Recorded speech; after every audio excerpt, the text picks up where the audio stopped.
बच्चों, आज हम आपके साथ में बहुत इंटरेस्टिंग एक टॉपिक डिस्कस करने वाले हैं जिसका नाम है डायबिटीज़ मेलाइटस। डायबिटीज़ मेलाइटस मतलब शुगर का रोग, मधुमेह का रोग। ये एक ऐसा रोग है जो हमारे समाज में आए दिन बढ़ता जा रहा है। जिसे जहाँ भी देखोगे, जिससे भी सुनोगे तो क्या सुनने में आता है कि इसको शुगर हो गया है, मम्मी को शुगर है, पापा को शुगर है, भाई को शुगर है। तो मतलब हर परिवार में कोई ना कोई इंसान ऐसा ज़रूर है जो इस रोग से पीड़ित है। चलिए समझते हैं कि डायबिटीज़ मेलाइटस कैसे होता है, कैसे इसको कंट्रोल किया जा सकता है, कैसे इसका पता लगाया जा सकता है। चलिए समझते हैं। सामान्य तौर पे पहले समझते हैं कि ग्लूकोज का रोल क्या है डायबिटीज़ मेलाइटस में। देखिए, हम जो भी खाना खाते हैं, खाना खाने के बाद हमारे ब्लड के भीतर ग्लूकोज का लेवल बढ़ता है। अब जब ग्लूकोज का लेवल बढ़ जाता है तो इस बढ़े हुए लेवल को कम करने के लिए हमारी बॉडी के भीतर पैनक्रियाज की बीटा सेल से इंसुलिन नाम का हार्मोन सिक्रीट होता है। ये हार्मोन बढ़े हुए ग्लूकोज के लेवल को सेल में भेज देता है और ग्लूकोज के लेवल को नॉर्मल कर देता है। मतलब ग्लूकोज को सेल में भेजकर ब्लड के भीतर ग्लूकोज के लेवल को नॉर्मल करना इंसुलिन का काम है। अब चलिए समझते होता क्या है। अब समझते हैं, मान लो कि बीटा सेल डैमेज हो गई। अब डैमेज हो जाने से बीटा सेल ने इंसुलिन बनाना बंद कर दिया। अब जो ग्लूकोज के बढ़े हुए लेवल को कम करने वाला था वो बॉडी के भीतर है ही नहीं, तो ब्लड के भीतर ग्लूकोज का लेवल बढ़ा रह गया, हाइपरग्लाइसीमिया हो गया। और हाइपरग्लाइसीमिया होने से डायबिटीज़ मेलाइटस हो जाता है। और इंसुलिन बॉडी के भीतर बिल्कुल भी नहीं है। जब इंसुलिन बॉडी के भीतर बन ही नहीं रहा है, इसके रिजल्ट में जो डायबिटीज़ मेलाइटस होती है, इसको टाइप 1 डायबिटीज़ मेलाइटस कहते हैं। चलिए, ये टाइप 2 डायबिटीज़ मेलाइटस भी है। ये कैसे होती है? बॉडी के भीतर इंसुलिन बनती है, लेकिन बनने के बाद भी क्या होता है कि जो सेल के पास इंसुलिन ग्लूकोज को भेज रहा है, तो सेल के पास इंसुलिन के जो दरवाजे हैं वो बंद हो जाते हैं। और सेल कहती है कि अब हम दरवाजे नहीं खुलेंगे, और दरवाजे ना खुलने की वजह से ग्लूकोज ब्लड के भीतर ही रह जाता है और ग्लूकोज का लेवल ब्लड के भीतर बढ़ा रह जाता है, जिसके रिजल्ट में टाइप 2 डायबिटीज़ मेलाइटस होती है। चलिए समझते हैं इसका पता कैसे लगाएं। एक रैंडम इंसान है जिसे पता लगाना है कि मैं डायबिटीज़ से पीड़ित हूँ या नहीं हूँ। चलिए, दो तरीके हैं।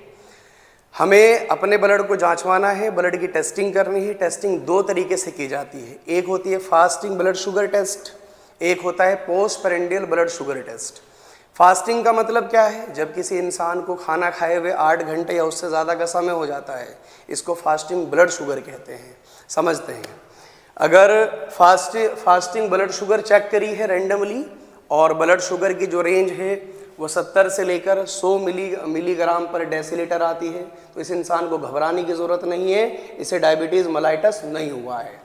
लेकिन अगर यही रेंज फास्टिंग ब्लड शुगर में 126 मिलीग्राम पर डेसीलीटर या इससे ज़्यादा देखने को मिल जाती है, तो इस इंसान को सोचने की ज़रूरत है, क्योंकि डायबिटीज़ मेलाइटस से पीड़ित हो चुका है। अब इसको ठीक करने के लिए मेडिसिन लेनी पड़ेगी या कोई और तरीका एक्सरसाइज करनी पड़ेगी। लेकिन समझते हैं, अगर ब्लड शुगर टेस्ट कराया फास्टिंग में ही, और टेस्ट कराने के बाद 101 से लेकर 125 मिलीग्राम पर डेसीलीटर ये रेंज देखने को मिल जाती है, ये इंसान डायबिटीज़ मेलाइटस से पीड़ित भी नहीं हुआ है, लेकिन डायबिटीज़ से दूर भी नहीं है। इसको कहते हैं कि प्री डायबिटिक की कैटेगरी में आता है, कि इन फ्यूचर बहुत जल्दी इसको डायबिटीज़ होने वाला है। चलिए, अगर खाना खाने के 2 घंटे बाद अगर ब्लड शुगर चेक कराते हो, इसको पोस्ट पेरेंडियल बोला जाता है। अगर खाना खाने के 2 घंटे बाद ब्लड शुगर जांच की जाती है, ब्लड शुगर का जब पता लगाया जाता है, तो रिजल्ट में 140 मिलीग्राम पर डेसीलीटर से कम ब्लड शुगर देखने को मिलती है, तो घबराने की ज़रूरत नहीं, ये इंसान डायबिटीज़ मेलाइटस से पीड़ित नहीं। लेकिन अगर इसी ब्लड शुगर की रेंज 200 मिलीग्राम पर डेसीलीटर या इससे ज़्यादा देखने को मिलती है, तो इसे डायबिटीज़ मेलाइटस हो जाता है। लेकिन अगर यही रेंज 141 से 199 मिलीग्राम पर डेसीलीटर है, तो ये प्री डायबिटिक की कैटेगरी में है। इन फ्यूचर इसे कभी भी डायबिटीज़ मेलाइटस हो सकता है। तो ये डायबिटीज़ मेलाइटस कैसे होता है ये आपको बता दिया है। अब रीज़न है कि डायबिटीज़ मेलाइटस होने पर, शुगर का रोग होने पर, मधुमेह का रोग होने पर लक्षण क्या क्या दिखते हैं? पोलीयूरिया, पेशाब बार बार आना, यूरिन बार बार पास करना।